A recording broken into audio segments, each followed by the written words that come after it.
Life is not a calm sea. It is an unpredictable ocean full of sudden storms that can destroy the best laid plans. Adversity, uncertainty, chaos are not exceptions.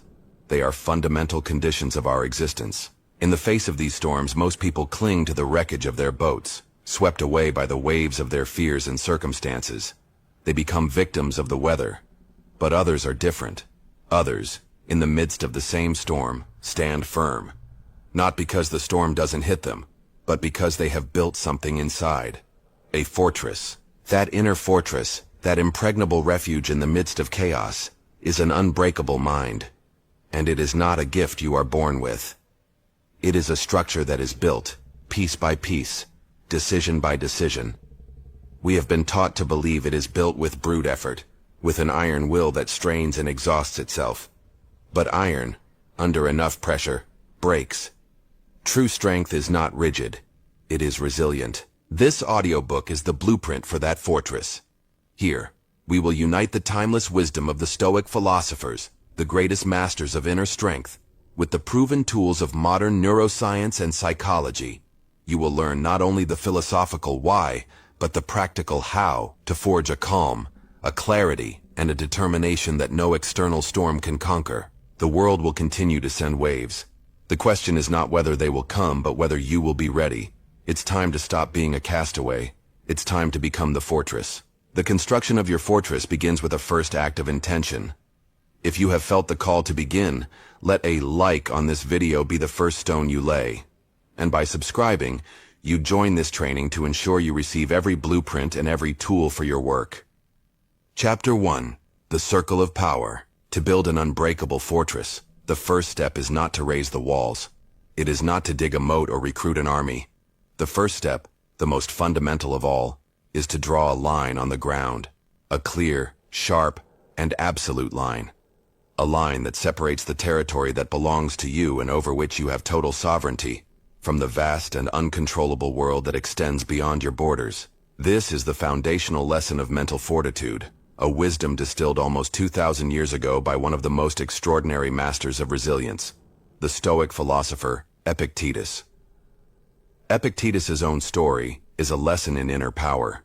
He was born a slave in the Roman Empire. His body belonged to another man. His external circumstances were completely out of his control. And yet in the midst of that lack of freedom, he discovered the greatest freedom of all: sovereignty over his own mind. He became one of the most influential thinkers of his time, teaching emperors and citizens alike the secret of a mind that cannot be broken. And his secret, the architectural blueprint of his entire philosophy, is summarized in a single and powerful distinction. Some things are under our control, and others are not. This phrase, in its overwhelming simplicity, is the line we must draw in the sand of our own lives. It is the foundation upon which all inner strength is built. To understand it, and above all, to live it, is the art of ceasing to waste our energy fighting useless battles and beginning to focus it with laser precision on the only territory where we can always win, that of our own inner kingdom. Your sovereign kingdom. What is under your control? First, let's clearly define the boundaries of your circle of power, the territory over which you are an absolute monarch. Contrary to what our ego leads us to believe, this territory is surprisingly small, but infinitely powerful. It consists of only three things. First, your judgments and perceptions. Faced with any external event, what disturbs you is not the event itself, but your judgment about it. If someone insults you, the insult, the sound waves traveling through the air, is an external event, out of your control. But your judgment that those words are offensive, hurtful, or unacceptable is a purely internal process. It is a story you tell yourself, and you have the absolute power to change that story. You can choose to see it as an attack, or you can choose to see it as the irrelevant opinion of a confused person. The event does not change. Your experience of it does. Second, your impulses and aversions. You feel the urge to eat something unhealthy. You feel an aversion to starting a difficult task. These impulses and aversions often arise automatically, but the decision to act on them, to give your consent, is 100% under your control. You can observe the urge to procrastinate, acknowledge it, and still, deliberately choose to start working. The appearance of the impulse is outside your control. Your response to it is within. And third, and most important, your decisions and your will. Your ability to choose your values, to act with integrity, to decide who you want to be, moment by moment. This is the essence of your freedom. Circumstances can limit your external options, but they can never, ever take away your freedom to choose your response. As Viktor Frankl, another master of resilience, wrote from a concentration camp, "The last of the human freedoms is to choose one's attitude in any given set of circumstances." These three elements, your judgments, your impulses, and your will, form your inner citadel.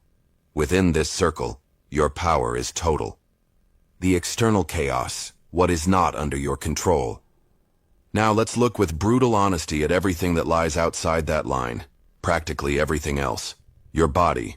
You can influence it with diet and exercise, but you don't control aging, sudden illness, genetics, or your final mortality. Your possessions and wealth. You can work hard, but you don't control the economy, a market crisis, a new competitor, or a natural disaster. The opinions of others. This is one of the greatest sources of suffering. You can be the kindest and most principled person in the world, and yet you cannot control whether others like you, respect you, or what they say about you behind your back. Their perception is their kingdom, not yours. The results of your actions. This is the most subtle and powerful distinction. You control your intentions and your actions. You do not control the results. An expert archer controls their posture, their breathing, their aim, and the moment they release the arrow. They do not control the sudden gust of wind that can deflect the arrow from its target. The source of all peace and all suffering. By drawing this line, the cause of all human anxiety and frustration is revealed with crystal clarity. All our suffering is born from a simple and tragic error in judgment. We try to control what we cannot, while neglecting the only thing we can control. We suffer when we try to force our partner to change, a territory outside our control, instead of focusing on being a more compassionate and understanding partner ourselves, our own kingdom. We suffer when we obsess over the uncertainty of the economy, outside our control, instead of focusing on our savings discipline and our ability to adapt, our own kingdom. We suffer when we are distressed by what others think of us, outside our control, instead of focusing on acting with an integrity that makes us proud of ourselves, our own kingdom. Unbreakable peace is not a mood you seek. It is the result of a strategy. It is the natural consequence of focusing 100% of your energy, your attention, and your will on your circle of power, and of cultivating a serene and detached acceptance of everything that happens outside of it. Practice drawing your circle of power. Exercise 1. The control inventory. This is a tool to apply Epictetus's clarity to your real problems. Step A. Choose a situation in your life that is causing you stress or anxiety right now.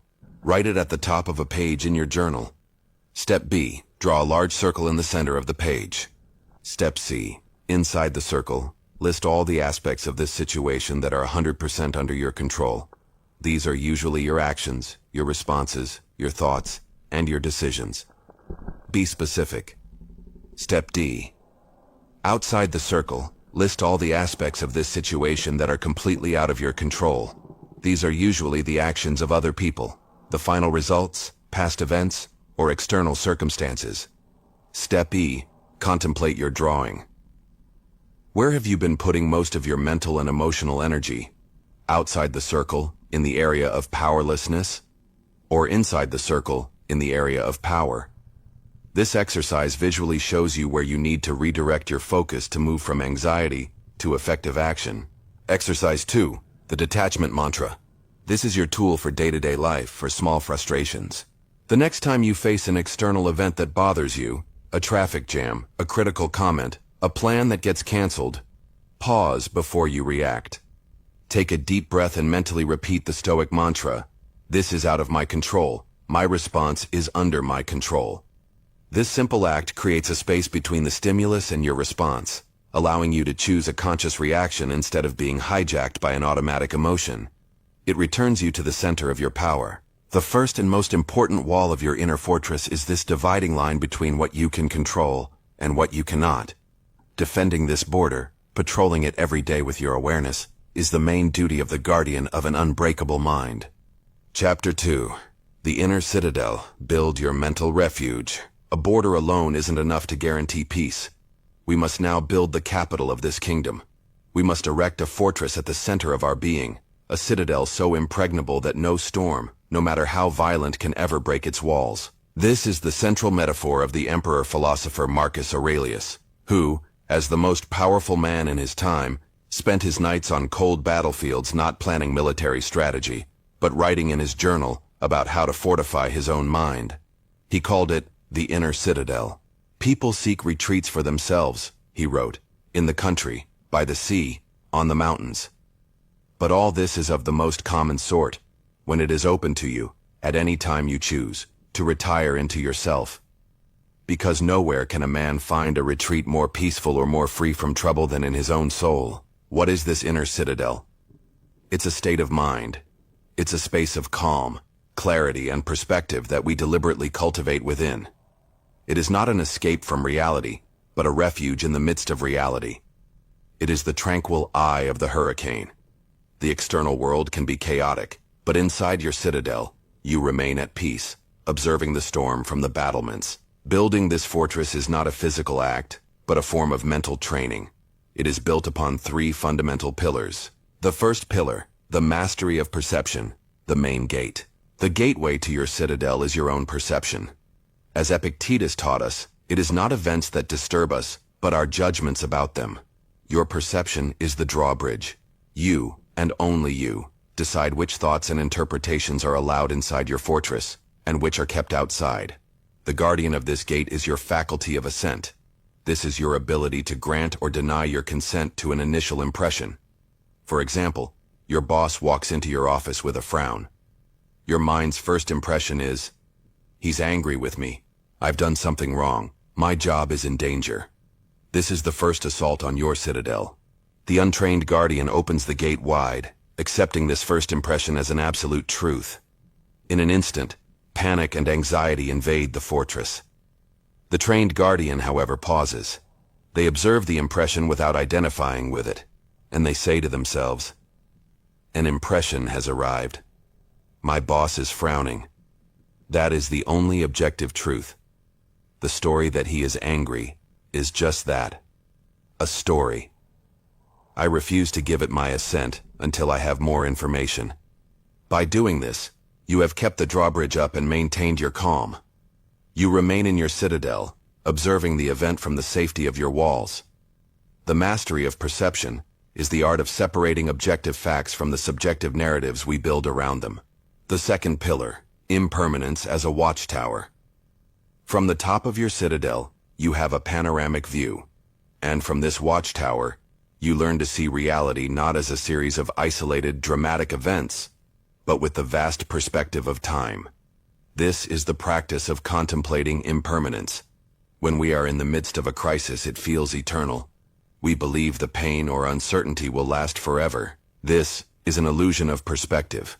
The Stoic climbs their watchtower and reminds themselves of a universal truth. This too shall pass. Remember the catastrophes of your past. That breakup you thought you'd never get over. That professional failure that felt like the end of the world. Where are they now? They are merely scars, memories, lessons learned. They passed. Contemplate the immensity of time. Think of the Roman Empire. Their dramas, which once seemed like the center of the universe, are now just dust on the pages of history. Contemplate yourself from space, a tiny being on a small planet. This practice, called the view from above, doesn't aim to make you feel insignificant. It gives you a liberating perspective. It puts your current problems into their true dimension.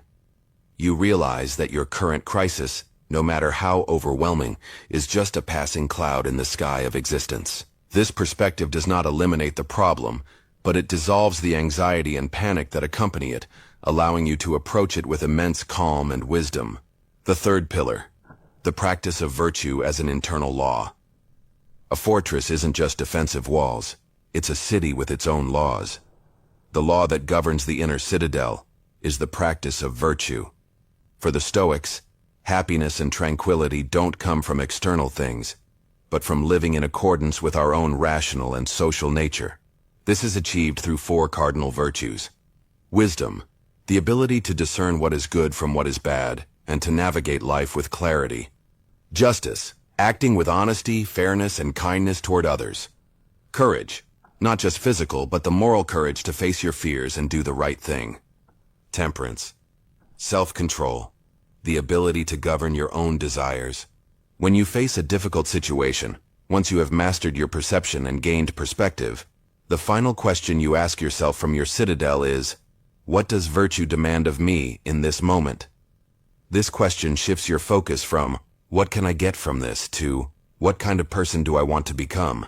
It gives you an internal code of conduct independent of external results. You can lose the battle, but if you act with virtue, you never lose the inner war. Your self-esteem and inner peace become unconditional, because they depend on your actions, which are under your control, not on the results. Practice, fortifying your citadel. Exercise 1, the gatekeeper. This is your daily practice for mastering perception. During the day, whenever you feel a wave of strong negative emotion, anger, anxiety, frustration, pause. Name the initial impression. The impression that my colleague has disrespected me has arrived.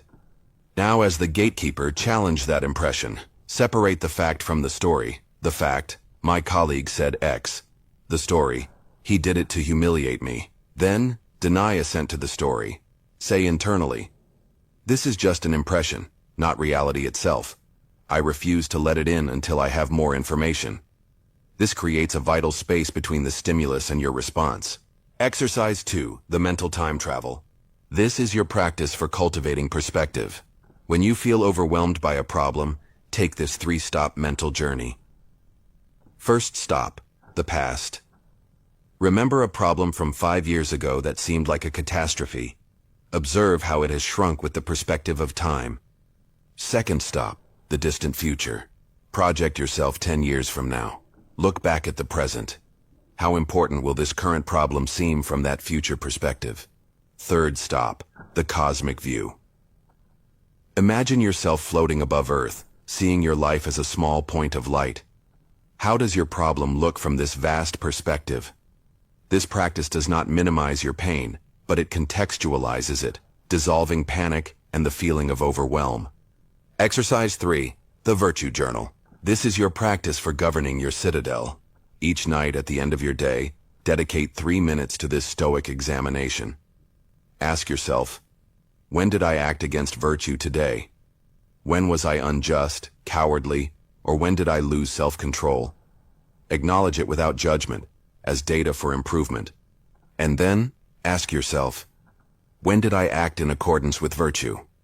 When did I show wisdom, justice, courage, or temperance, even in a small way? Celebrate those small victories. You are reinforcing the identity of the person you want to become. Your mind doesn't have to be a battlefield at the mercy of invasions by circumstances. It can be a fortress, a refuge of peace, clarity, and unbreakable power. The world will continue to be noisy and chaotic. The storms will keep coming. But you, from the safety of your inner citadel, will be able to watch them pass. With the serene calm of a wise emperor who knows that the only kingdom that truly matters is the one he carries within. Chapter 3. The obstacle is the way. The alchemy of adversity. True, unbreakable strength is not one that hides from the storm, but one that learns to use the wind's energy to propel itself forward.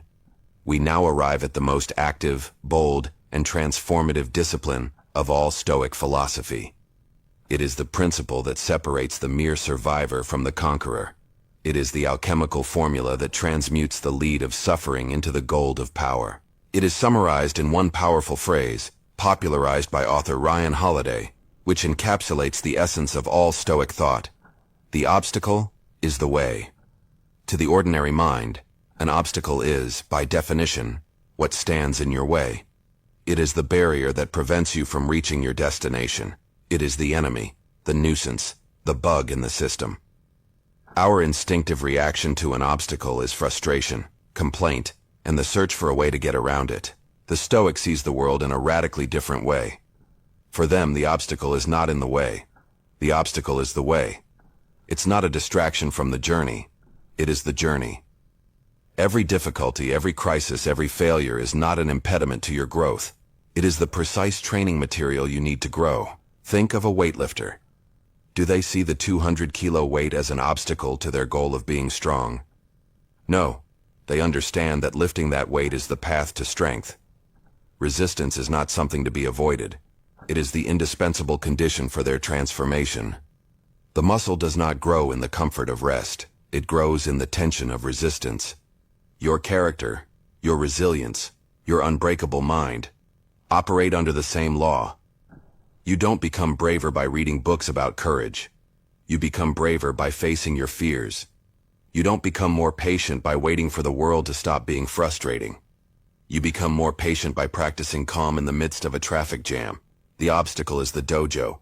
Adversity is your teacher. And life, with its infinite wisdom, will always present you with the exact obstacle you need to develop the weakest muscle inside you. This change of perspective is alchemy. It's the act of taking what the world throws at you, the ugly, the difficult, the unfair, and using it as raw material for your own greatness. It is a three-step process, an art the Stoics called the discipline of action. Step 1. Objective perception, seeing reality without drama. The first step is to apply what we learned about mastering perception. When you face an obstacle, your instinctive matrix mind immediately starts to weave a dramatic story around it. This is a catastrophe. I'll never get over it. It's the end of the world. This emotional narrative robs you of energy and prevents you from seeing the situation clearly. The alchemist's first job is to strip the obstacle of all this emotional baggage. It is to look at it with what the Stoics called a naked perception. Instead of, my company is on the verge of bankruptcy, it's a disaster, the naked perception is, sales have decreased by 30% this quarter, and cash flow is negative.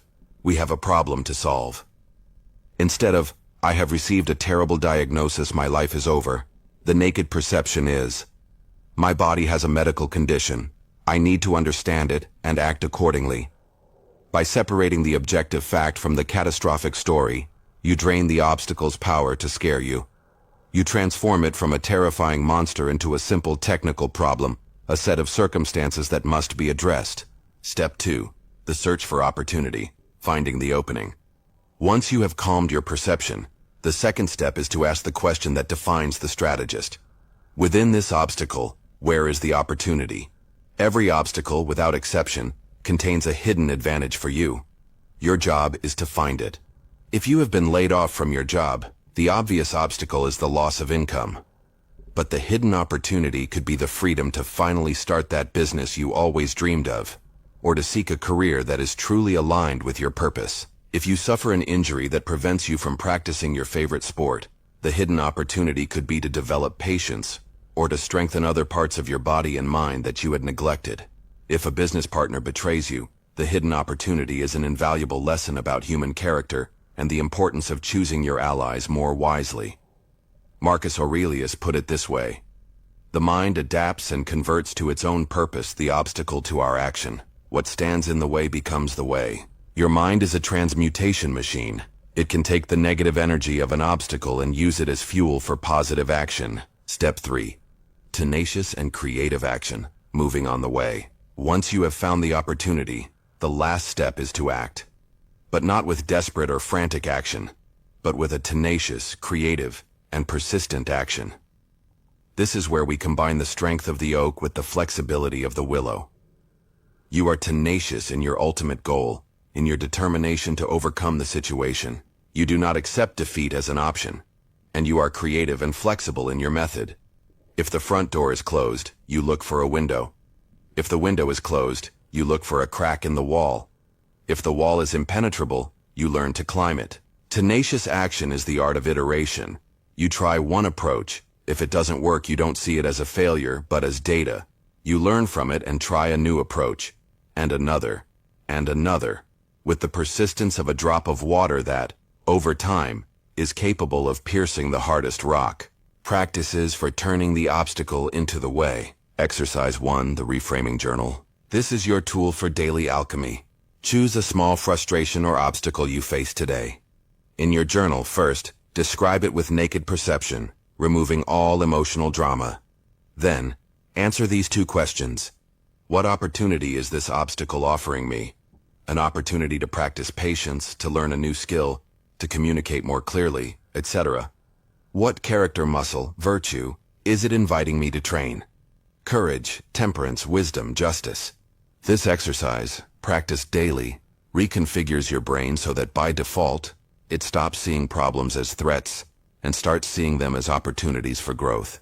Exercise 2, negative preparation, premeditatio malorum. This is the ultimate Stoic practice for robbing the future of its power to harm you. Each morning, dedicate 2 minutes to contemplating the possible obstacles that could appear in your day. Do not do it to generate anxiety, but to prepare yourself strategically. Imagine your important meeting is canceled, that your computer breaks down, that a client complains. For each possible obstacle, ask yourself the question, how could I use this to my advantage? How could I respond to this with virtue and calm? By mentally rehearsing adversity, when it actually occurs, it no longer takes you by surprise. You already have a plan. Your mind has already traveled that path and knows how to respond. You stop being reactive and become proactive. Exercise 3, the embrace of fate, amor fati. This is the peak of the Stoic mountain. It is the practice of not only accepting, but loving everything that happens to you, both good and bad. It is the understanding that every event in your life, without exception, is a necessary piece of the puzzle of your evolution. The next time you face an obstacle, after you have calmed your perception and sought the opportunity, try to go a step further. Try to feel, even for a moment, a strange form of gratitude for that challenge. Say internally, I accept this.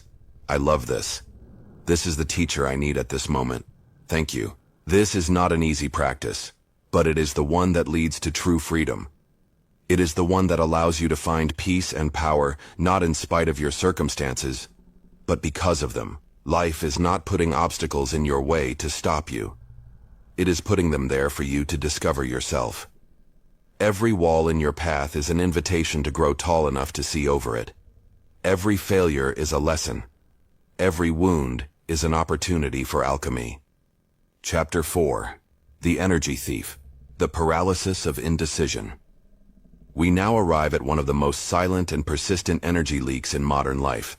A force that can drain your willpower without you having moved a single muscle. This force is chronic indecision. Indecision is not a simple pause for reflection. Reflection is an act of calm and clarity. Indecision is a state of civil war in the mind.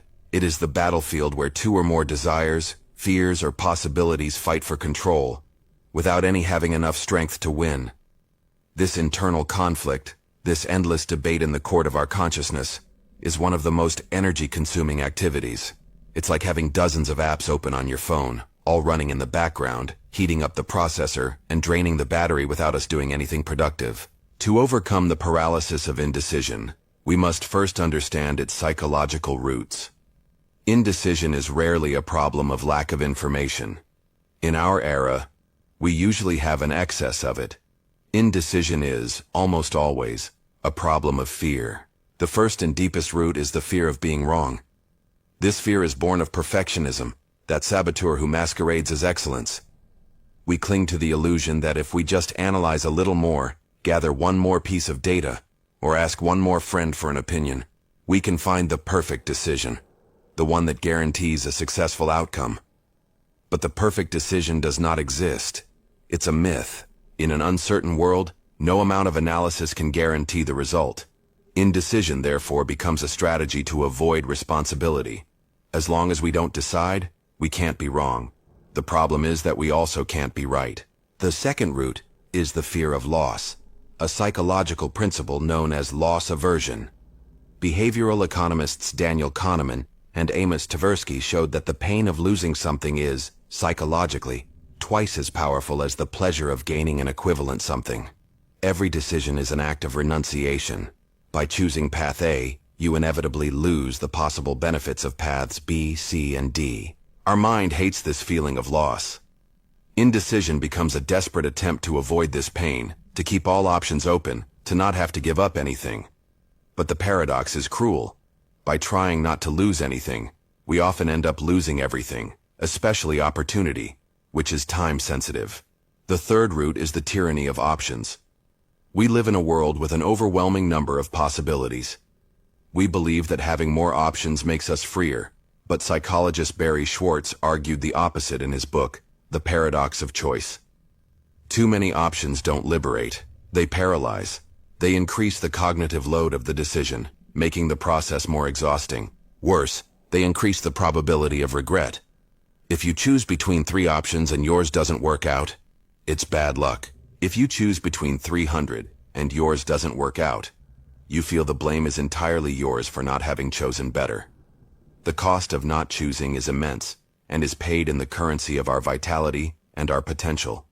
The first cost is the exhaustion of willpower. Every minute you spend debating a decision consumes the same energy you would need to act on it. You spend hours deciding whether or not to go to the gym, and by the time you finally decide to go, you no longer have the energy to work out. The second cost is the loss of opportunities. While you deliberate, the world moves on. The window of opportunity closes. The synchronicity train, which requires quick intuitive action, passes by your station. The universe rewards clarity and action, not infinite deliberation. And the third, most profound cost is the erosion of self-confidence. Every time you postpone a decision, you send a message to your subconscious. I don't trust my ability to choose. I'm not a leader, I'm a follower of circumstances. Chronic indecision creates an identity of powerlessness. You teach yourself that you are not the captain of your ship, but a mere passenger waiting for the wind to decide for you. The good news is that decision-making is a muscle, and it can be trained. The art of courageous decision-making is not about always being right, but about developing the ability to choose, act, and adapt with confidence. Practice the art of courageous decision-making. Exercise 1, the 70% rule. Jeff Bezos, founder of Amazon, attributes much of his success to this principle. The rule is simple. Never wait to have 100% of the information to make a decision, because if you wait that long, it will almost always be too late. The goal is to gather information until you have about 70% of the certainty you'd like to have.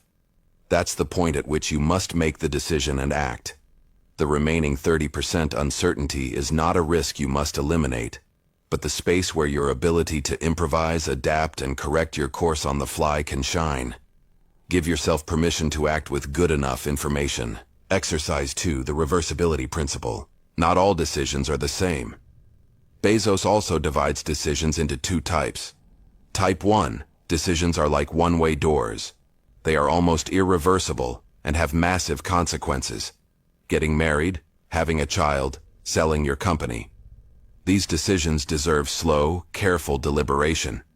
But the vast majority of decisions in life and business are Type 2.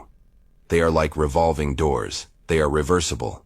If you make a mistake, you can turn back and take another path at a relatively low cost. Should I hire this person? Try this new marketing strategy? Sign up for that course.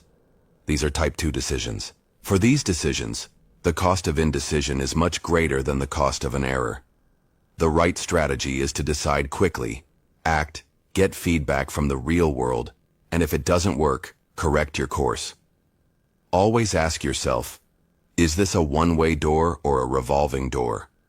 If it's a revolving door, decide quickly and move. Exercise 3, the decision timer. This is an incredibly practical tool to combat paralysis in medium importance decisions. Give your decision a deadline. If you have to decide on a new supplier, for example, say, I will research for 48 hours, and on Friday at 5 p.m., I will make a decision and not think about it again. Or for smaller decisions, use a literal timer. What movie should I watch tonight? I have 5 minutes to decide. The timer forces you to shift from endless analysis mode to executive choice mode. Exercise 4, the heads or tails oracle. This is a powerful technique for when you are truly stuck between 2 options that seem equally good. It's not an act of chance, but a tool to reveal your intuition. Assign option A to heads and option B to tails. Flip a coin. And now, the crucial part. In the instant the coin is in the air, before it lands, or in the second you see the result, pay attention to your internal emotional reaction. What result are you hoping for? Do you feel a microsecond of relief if it's heads, or a small pang of disappointment if it's tails? That instant emotional reaction is your intuition revealing what you really wanted, beyond your logical analysis. You don't have to obey the coin, you have to obey the feeling the coin has revealed in you. A good decision made on time is infinitely better than a perfect decision made too late. The goal of this training is not to turn you into someone who never makes a mistake. It is to turn you into someone who is never paralyzed. It is to embrace action and learning over the illusion of certainty. Chapter 5. The Tyranny of Impulse. The Fight Against Instant Gratification. Never before in human history have we lived in an environment so hostile to long-term will. Everything around us is optimized for immediacy, for instant rewards, for pleasure with a single click. The food you want, delivered to your door in 30 minutes. The movie you want to watch, instantly available on your screen. Social validation from hundreds of people, served as likes, seconds after you post a photo. We have built a paradise for our most primitive impulses, and in the process, we have created a hell for our higher self, for that part of us that aspires to meaningful, long-term goals. To win this battle, we cannot rely on simple brute force. First, we must understand the enemy. And the enemy is not in your phone or your refrigerator. It's in the neurochemistry of your own brain.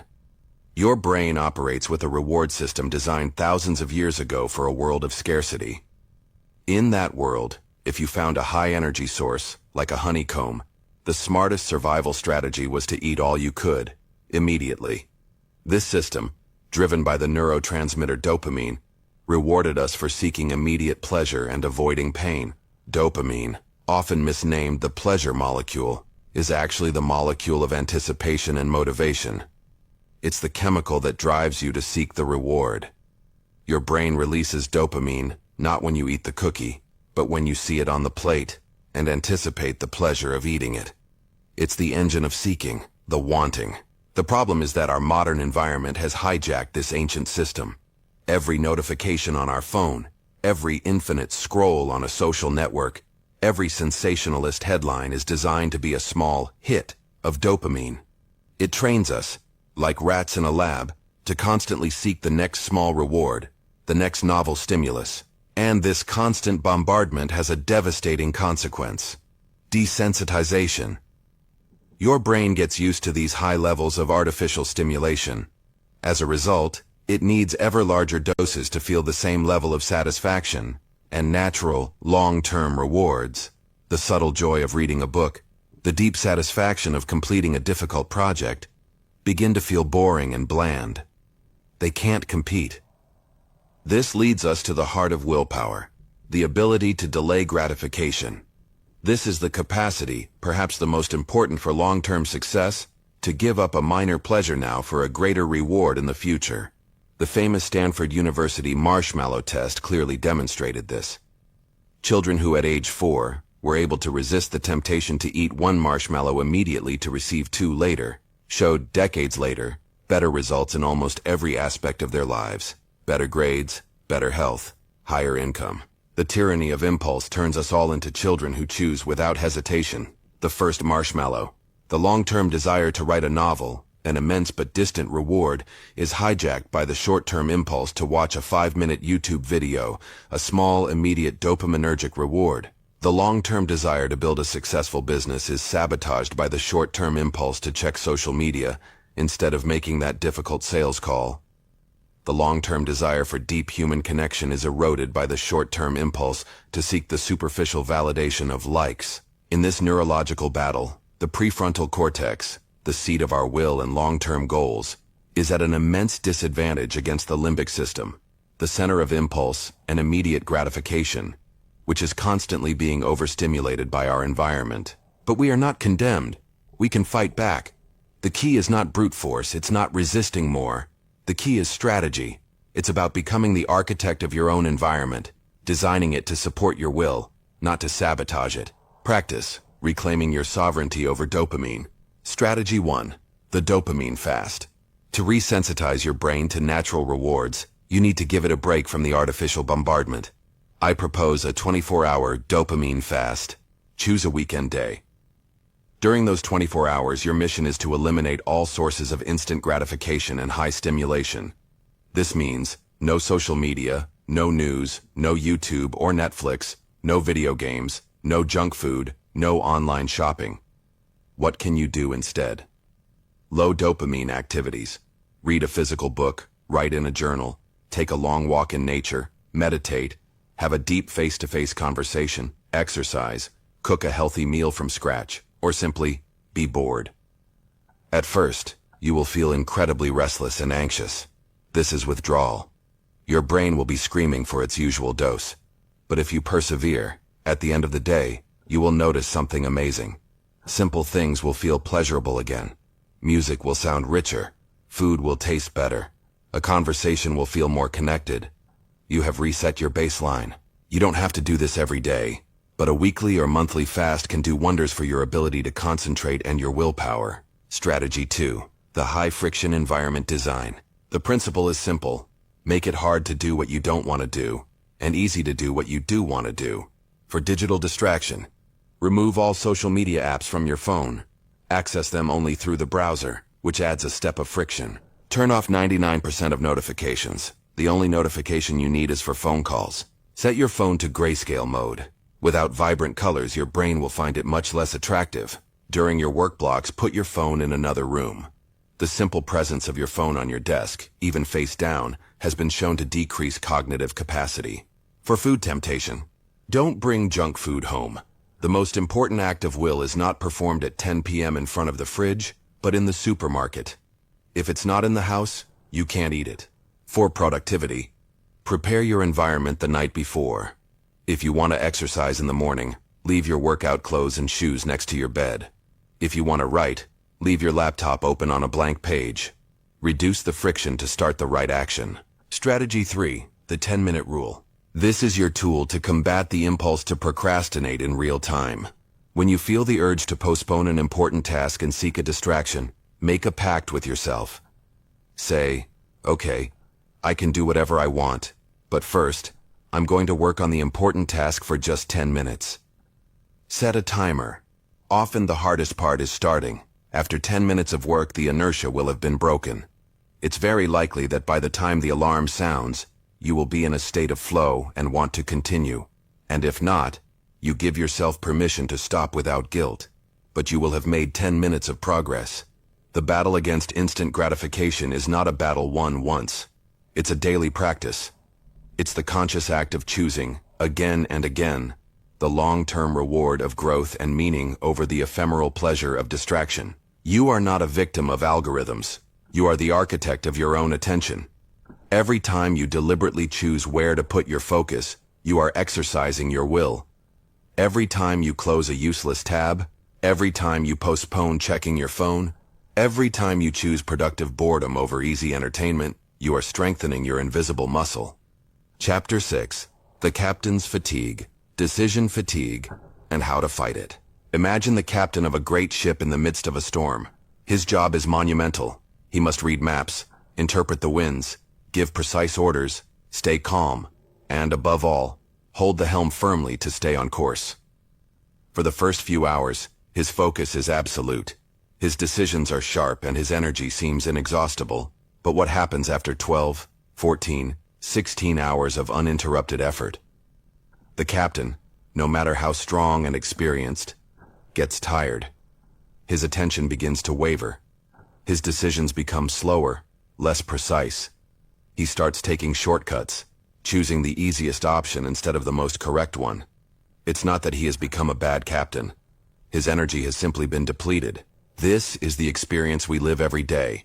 Our prefrontal cortex, the captain of our mind, is not an indefatigable machine. It is a biological muscle that, as we've seen, fatigues with use. This phenomenon, decision fatigue, is the silent enemy of our greatest achievements. It is why the disciplined, focused me at 9 in the morning becomes the impulsive, gratification-seeking me at 9 at night.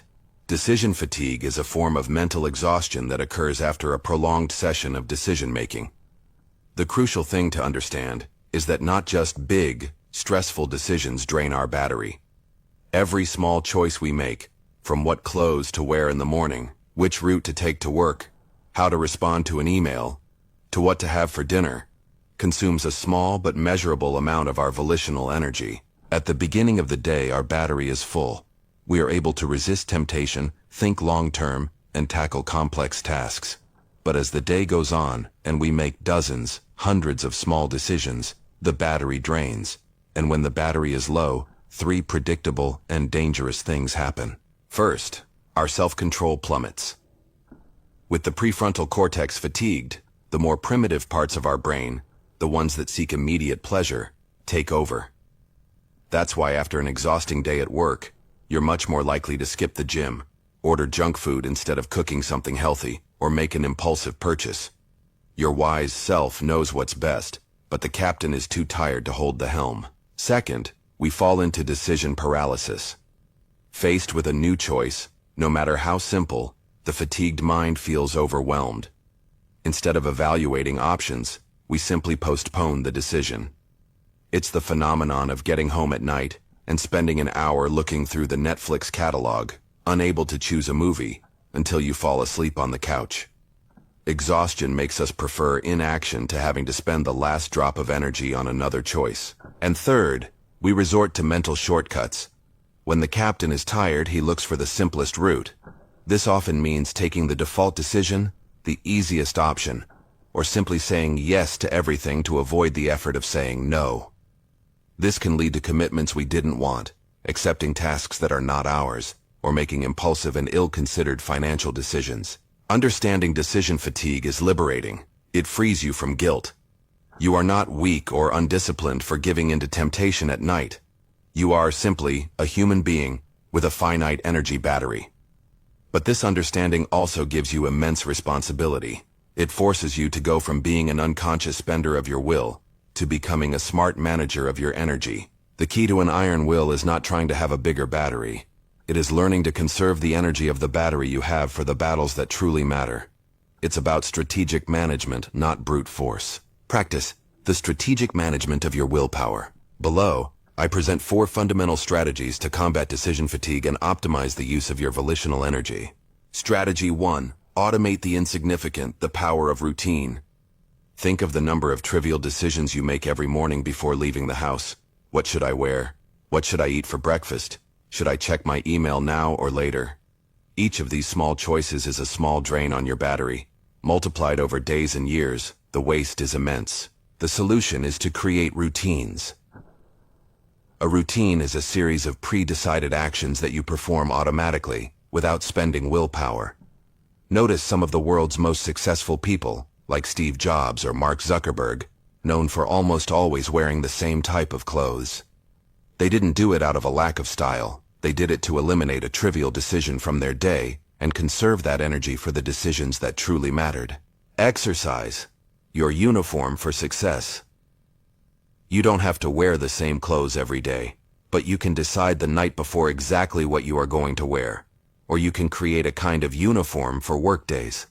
Exercise, the default breakfast. Choose a healthy breakfast that you like and make it your default option for work days. Variety can wait until the weekend. Exercise. The morning routine.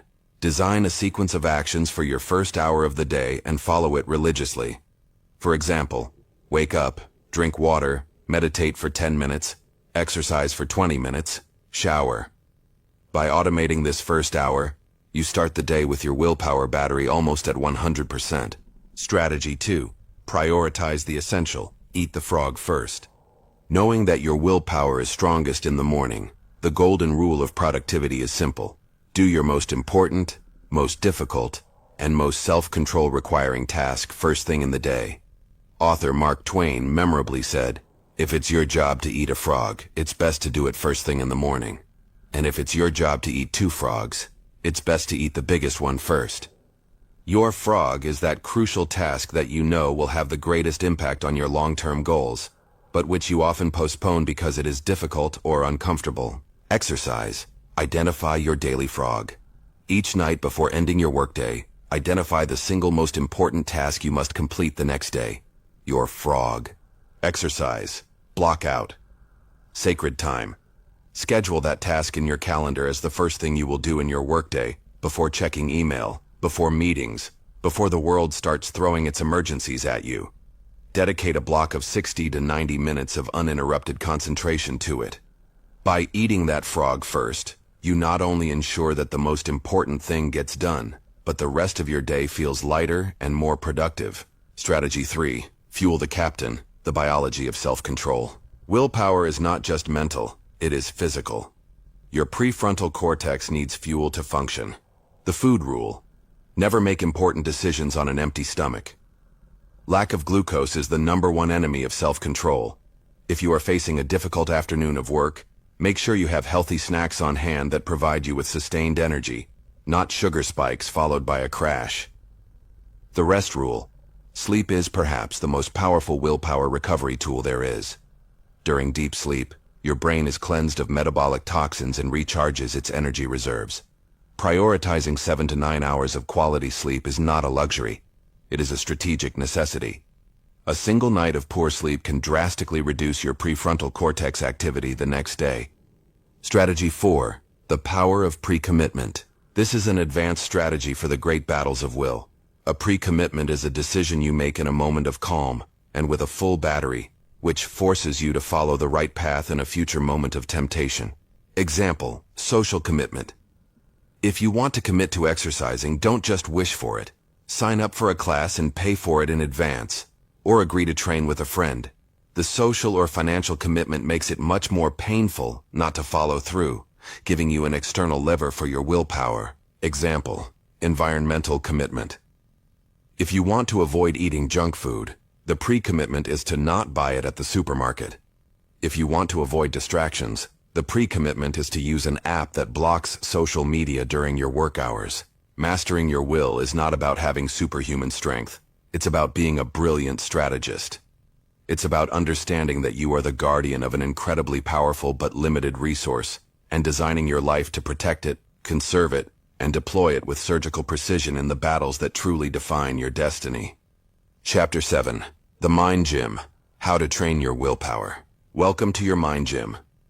In this chapter, we will move from theory to practice.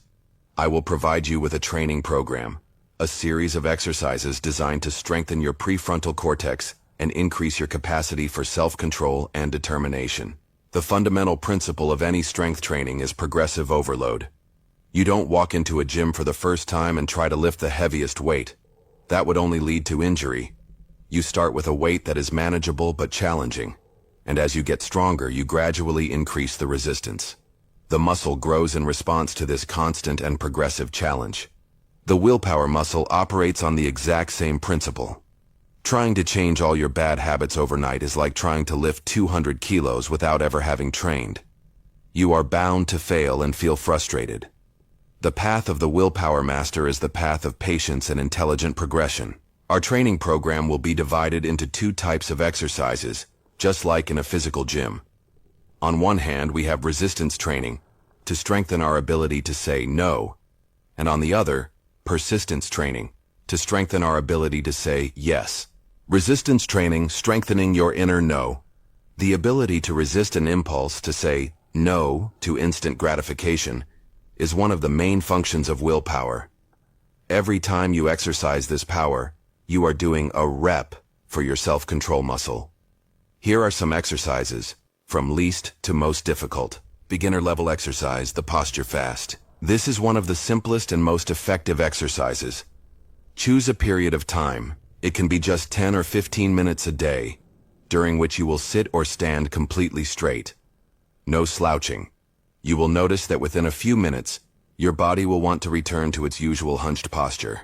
Every time you notice that impulse and consciously straighten your back again, you are performing a repetition. You are using your will to override an automatic physical habit. It's a low-risk exercise you can do anywhere. Intermediate level exercise, the non-dominant hand challenge. Choose a simple task you do every day automatically. Brushing your teeth, opening doors, using the computer mouse. Now, for a week, Commit to performing that task exclusively with your non-dominant hand. This exercise is incredibly powerful because it forces you to break a deeply ingrained neurological habit. Every second you are using your clumsy hand will require conscious concentration and willpower, massively strengthening the connections in your prefrontal cortex. Advanced level exercise, the conscious temptation. This is the heavy lifting of self-control. Identify one of your small habitual temptations. A chocolate chip cookie, checking a specific social network, watching a short video. Now, instead of trying to avoid it, you are going to use it to train. Place the temptation in plain sight. Put the cookie on a plate on your desk. Leave the app icon on your home screen. And now, set a timer for 15 minutes. Your only task is to work on something else while you feel the urge to give in to the temptation. Don't fight the urge. Observe it. Feel it grow and then diminish. Every time the impulse appears and you consciously choose not to act, it's as if you're doing a push-up with your willpower muscle. You are teaching your brain that you are in charge, not your impulses. Persistence training, strengthening your sustained yes. Willpower is not just about resisting the negative, it is more importantly about persisting in the positive. It is the ability to stay on course toward your long-term goals, especially when the path becomes difficult or boring. Beginner-level exercise, the 2-minute rule. Often the hardest part of any task is simply starting. Inertia is the enemy of action. This rule, popularized by author James Clear, is the perfect antidote. Choose a habit you want to install. Meditating, reading, exercising, writing. Now, reduce the commitment to just 2 minutes. Your goal is not to meditate for half an hour. Your goal is to sit and meditate for 2 minutes. The willpower needed to start something for 2 minutes is incredibly small. Anyone can do it. The magic of this rule is that often, once you have overcome the initial resistance and started, it is much easier to continue. The goal of willpower is not to complete the task, but simply to start it. Intermediate level exercise, the chain counter. This technique, attributed to comedian Jerry Seinfeld, is a powerful tool for building consistency. Choose a single daily habit that is crucial to your long-term goal. Buy a large wall calendar and a red marker. Every day you complete your habit, draw a big red X over that day. After a few days, you will have a chain. Your only job from that moment on is not to break the chain. This method harnesses several psychological forces: the visual satisfaction of seeing your progress, and the loss aversion you feel at the thought of breaking a long, well-built chain. You are turning discipline into a game that your willpower wants to win.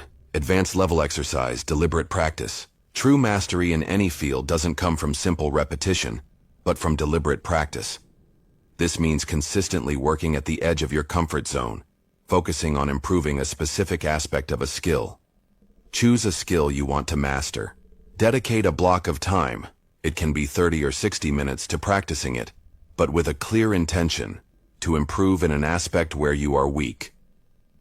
The act of voluntarily facing the discomfort of not being good at something, of making mistakes and correcting them, is a very high-level training for the muscle of perseverance. The nutrition and recovery of your muscle. No training program is complete without a nutrition and rest plan. You can have the best intentions, but if your willpower muscle doesn't have fuel or is fatigued, you will fail. The willpower diet. As we saw, the fuel for your prefrontal cortex is glucose. But not all glucose is created equal. Eating a sweet will give you a quick energy spike, followed by a crash, leaving your willpower even weaker. The key is a diet that keeps your blood sugar levels stable, complex carbohydrates, oats, vegetables, protein, and healthy fats. Restorative sleep. Sleep is not a luxury. It is a strategic necessity. It is during deep sleep that your brain cleanses itself of metabolic toxins and recharges its energy reserves for the next day. Prioritizing 7 to 9 hours of quality sleep is one of the most important self-discipline practices there are. Active rest. Throughout the day, your willpower muscle needs breaks. But a break looking at social media is not rest. It's a different kind of energy expenditure. True active rest involves practices that calm your nervous system, such as meditation, deep breathing, or a short walk in nature. These practices are like stretching for your muscles. They release tension and prepare you for the next effort. Practice. Design your mind gym routine. Exercise 1. Choose your exercises. Based on your energy audit from the previous chapter, choose your training program for the next week. Be realistic. Choose one resistance exercise, e.g., straight posture for 15 minutes a day. Choose one persistence exercise, e.g., the 2-minute rule for reading every night. Write them down. Exercise 2. Schedule your workout. A goal without a plan is just a wish. Open your calendar right now and schedule your mind gym sessions. When and where are you going to practice your posture exercise?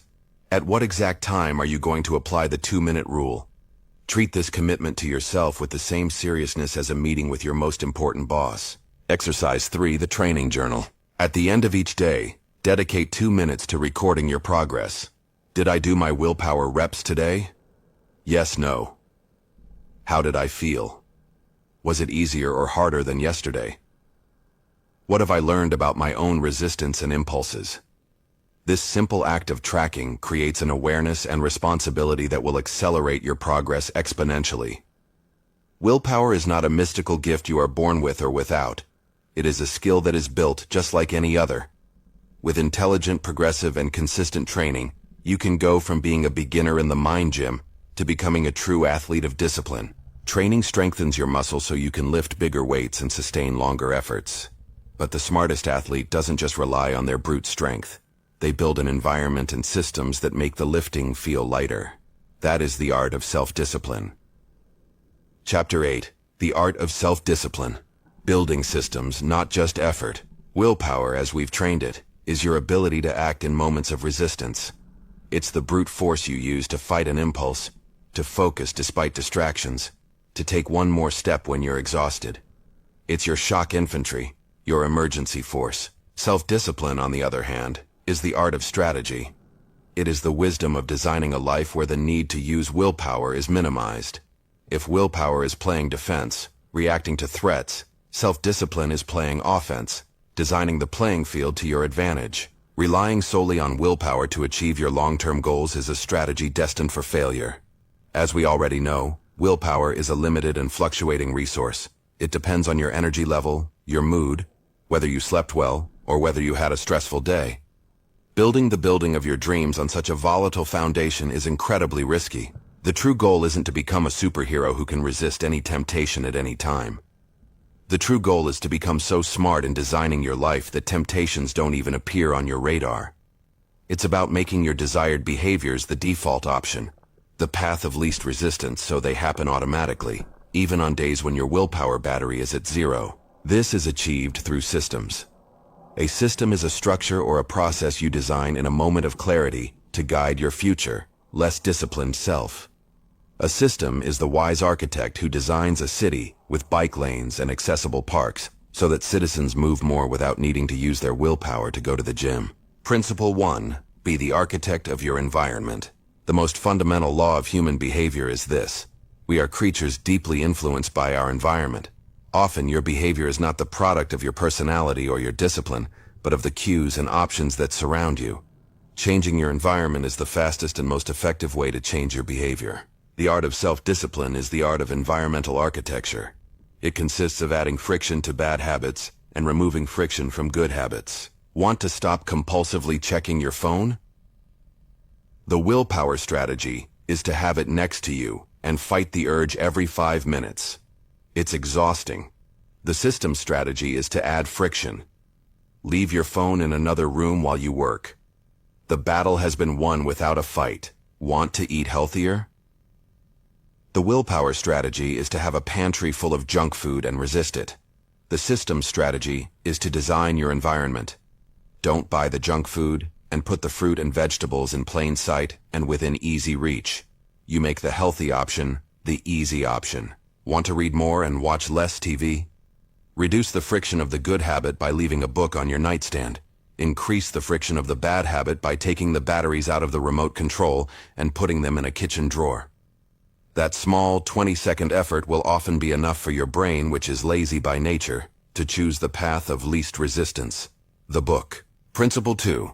Turn your willpower into automated habits. A habit is the ultimate behavioral system. It's an action your brain has learned to perform on autopilot to save energy. An installed habit consumes almost none of your willpower battery. The most effective way to build a new habit is not with motivation, but by anchoring it to an existing system. This technique is known as habit stacking. The formula is, after current habit, I will do new habit. The current habit, like brushing your teeth or making coffee, is the cue that is already firmly established in your brain. By stacking the new habit right after it, you are using an existing neural structure to build the new one.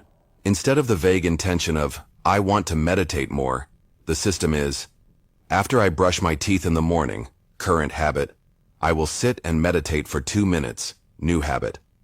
Instead of I should exercise more, the system is, right after I take off my work shoes, current habit, I will put on my workout clothes, new habit.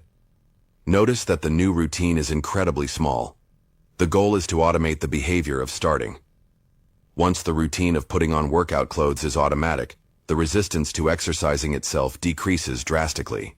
Principle 3, the power of pre-commitment. A pre-commitment is a system you design in the present to control your future, tempted self. It is the supreme act of strategic self-discipline. It is the Odysseus who ties himself to the ship's mast, so he can hear the siren's song without succumbing to it. He is using intelligence, not strength. There are several types of pre-commitment. The financial pre-commitment, this is the most direct. Set up an automatic transfer from your checking account to your savings or investment account the day you receive your salary. This way, the wise you at the beginning of the month is making the decision to save, and the tempted you at the end of the month doesn't even see that money as an option to spend. The social pre-commitment, the accountability pact. Find a trusted friend and make a pact. My goal is to go to the gym 3 times a week. Every week I don't meet it, I'll pay you $50. Or, I will send you a picture from the gym every time I go. The fear of financial loss or social embarrassment is an incredibly powerful motivator. The environmental pre-commitment. This is the simplest form. If you want to avoid digital distractions while working, use an app that blocks specific websites for a period of time.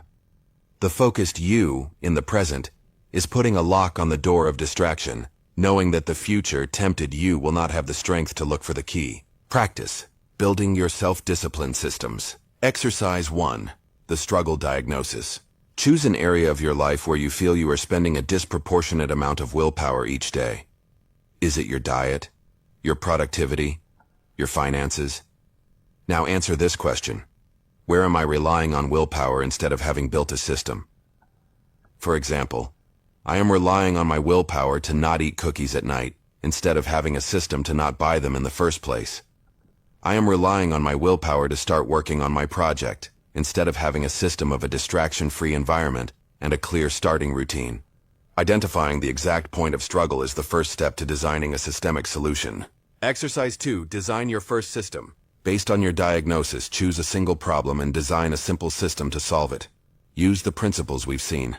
Problem. I compulsively check my phone in the morning. System. Tonight, I'm going to leave my phone charging in the kitchen, not on my nightstand. Environmental design. Instead, I'll put a book there. Friction reduction for the good habit.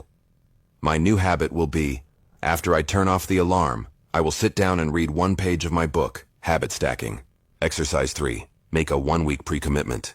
Choose a goal for the next week. And now, create a pre-commitment that makes it almost impossible not to follow through. Goal? I want to write for 30 minutes every day. Pre-commitment. I'm going to give my best friend $100. If at the end of each day I have sent him a picture of my written work, I get to keep it. For every day I fail, he gets to keep $15 of that money. This type of pact transforms a simple intention into a commitment with real consequences. Self-discipline is not a character trait you are born with. It is the result of intelligent design. It is the art of no longer being the hero who fights the dragons of temptation every day, and becoming the architect who designs a castle where the dragons simply cannot enter. By building systems and habits, you don't eliminate the need for willpower. You free it.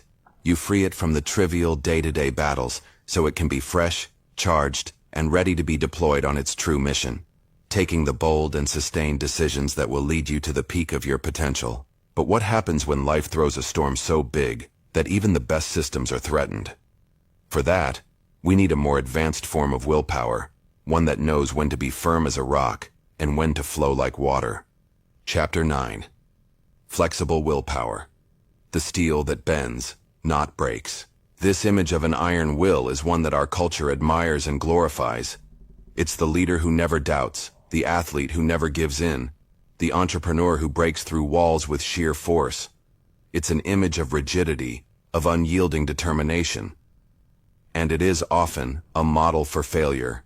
Because iron, despite its impressive hardness, has a fatal weakness. It is brittle. When faced with too much pressure or an unexpected impact, iron doesn't bend. It breaks. In the same way, a purely rigid will, which only knows how to push forward without adapting, is destined to break when faced with the complexity and unpredictability of real life. We now arrive at a more advanced stage in the mastery of ourselves. A stage that requires not only strength, but also wisdom. It is time to evolve from an iron will to a steel will. What's the difference? Steel, especially of the highest quality, like that of a samurai sword, is forged through a process of repeated heating, hammering, and cooling. This process not only hardens it, but gives it a quality that iron does not possess: flexibility. A good steel blade can be bent into almost a circle and then returned to its original shape without losing its edge. It is this combination of hardness and flexibility that makes it invincible. A steel will, therefore, is not weaker than an iron one. It is infinitely stronger. It is a will that possesses two qualities in perfect balance: an unbreakable determination in the destination and infinite adaptability in the route. The person with an iron will says, "I will reach that mountain, and I will do it by going through this forest in a straight line, no matter how many trees I have to knock down." The person with a steel will says, "I will reach that mountain, and if the forest is too dense, I'll go around it. If the river is too swollen, I'll walk along its bank until I find a bridge. If a storm comes, I'll seek shelter and wait. My destination is not negotiable. My strategy is." This is the wisdom of water, which is the softest and at the same time most powerful substance on earth. Water never tries to break a rock with a single frontal blow. It flows around it, patiently erodes it, finds every crack, and over time, the most imposing rock turns into sand. Flexible willpower is the application of this wisdom to our goals. It is the art of finding the line of least resistance. To cultivate this higher form of willpower, we must learn to handle 3 strategic tactics. Tactic 1, the strategic pivot. When you encounter a massive obstacle in your path, the reaction of an iron will is to persevere, which often means push harder. Sometimes this is necessary, but many other times, the obstacle is not a test of your perseverance. It is a signal from reality telling you with all the subtlety of a brick wall that your strategy is wrong. The strategic pivot is the ability to detach from your initial plan and adapt to new information without abandoning your final goal. It's not giving up. It's being smart. Imagine an entrepreneur who has invested a year in a product that, upon launching, no one buys.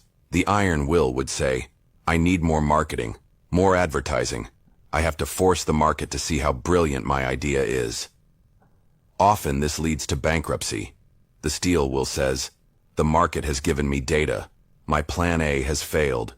I'm going to talk to the few people who showed interest. I'm going to understand what they really need, and I'm going to pivot my product to serve that real need."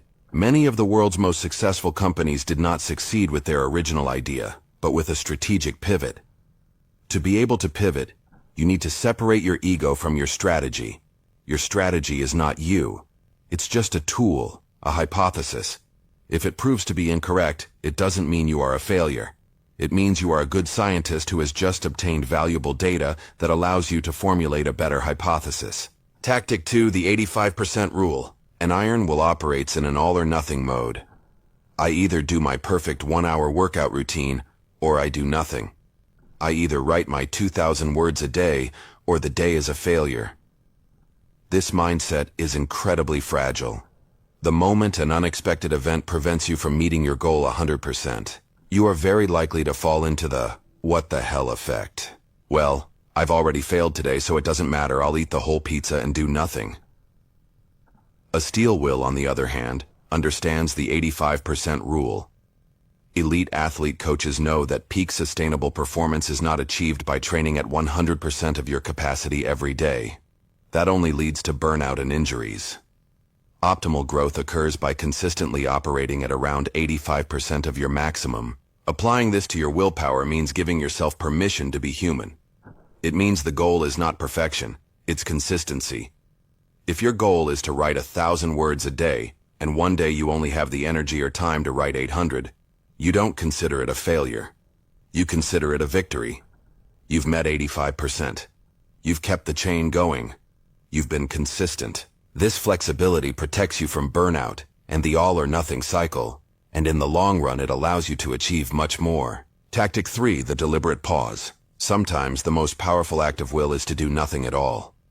When you face an overwhelmingly complex situation, a decision where you don't see a clear path, or an obstacle that seems insurmountable, the iron will's instinct is frantic action. It's trying to force a solution, it's activity for activity's sake. A steel will has the courage to take a deliberate pause. It is the ability to consciously withdraw from the battlefield to gain perspective. This pause is not procrastination, it's an active strategy. It communicates to your subconscious mind, I have reached the limit of my logical capacity. Now I hand the problem over to you. I trust you to find a creative solution. By taking a walk, taking a shower, sleeping, or simply focusing on something else, you allow your deep mind, with its immense capacity for parallel processing, to work on the problem in the background. Often, the solution then appears as a flash of intuition, a synchronicity, an idea that comes out of nowhere. The deliberate pause is the art of knowing when to stop rowing and simply let the current show you the way. Practice, training your willpower's flexibility. Exercise 1, the plan A, B, and C. Rigidity is born from the fear that our only plan will fail.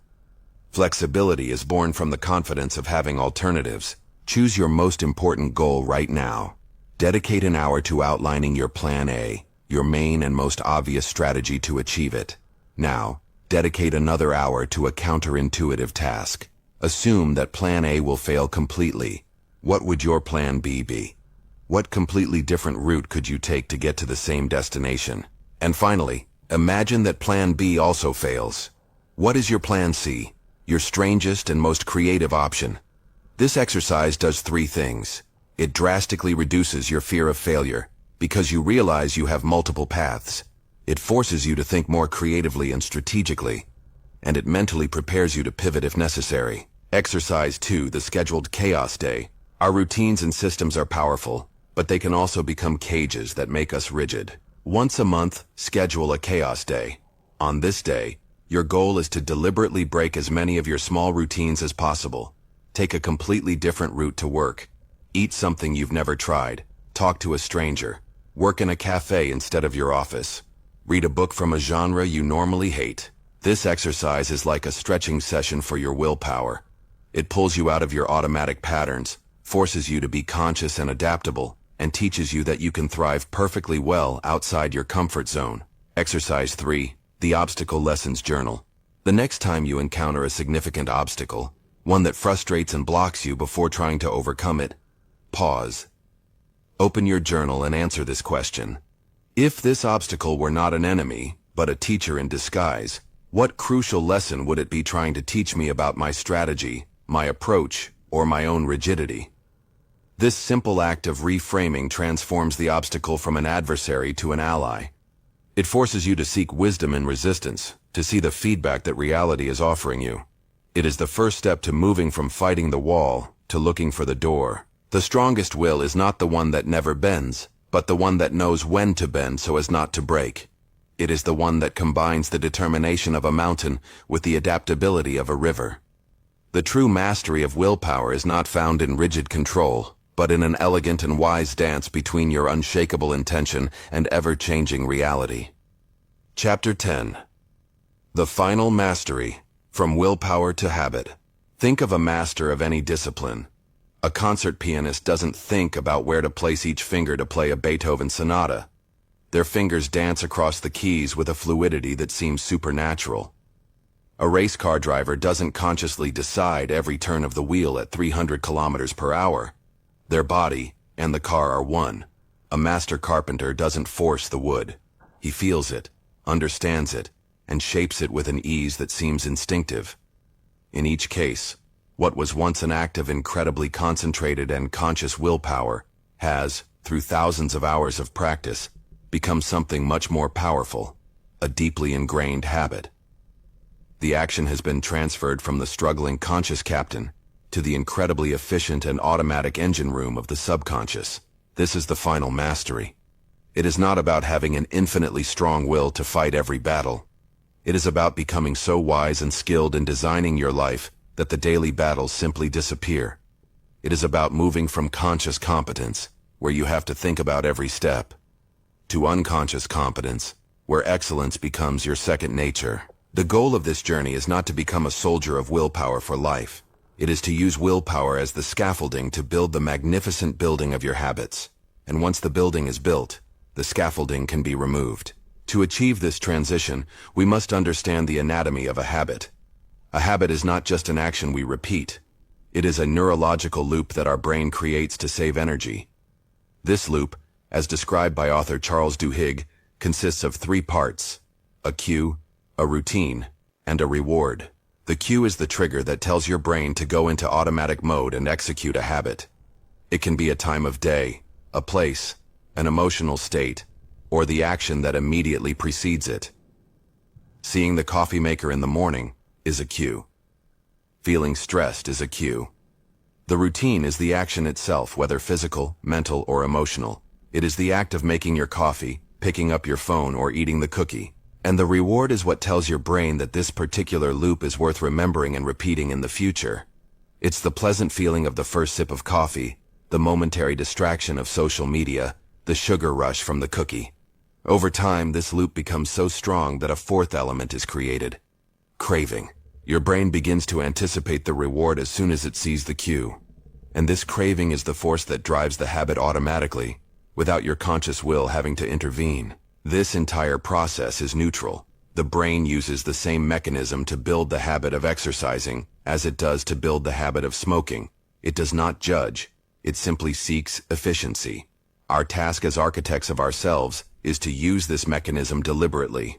It is to consciously choose the habits we want to install and design a loop that guarantees their success. It is the final act of taking control of our own programming. From intention to habit, the automation process. Step 1. Choose your keystone habit. Don't try to change everything at once. Choose a single habit that, if you installed it in your life, would create a positive domino effect in all other areas. This is known as a keystone habit. For many people, daily exercise is a keystone habit. When you exercise, you don't just improve your health. You also sleep better, have less stress, eat healthier, and are more productive. For others, it can be daily meditation, which improves focus and patience, or it can be a morning routine, which sets a positive tone for the entire day. Choose a single keystone habit to focus on for the next 2 months. Step 2. Design the perfect loop. Now use the loop formula to design your habit in a way that is almost impossible to fail. The cue. Make it obvious and unavoidable. Don't say, "I'll exercise in the morning." Be specific. The cue should be, "When I turn off my alarm clock." The routine. Make it ridiculously small at first. The 2-minute rule. Your routine is not run 5 kilometers. Your routine is, "I will put on my workout clothes and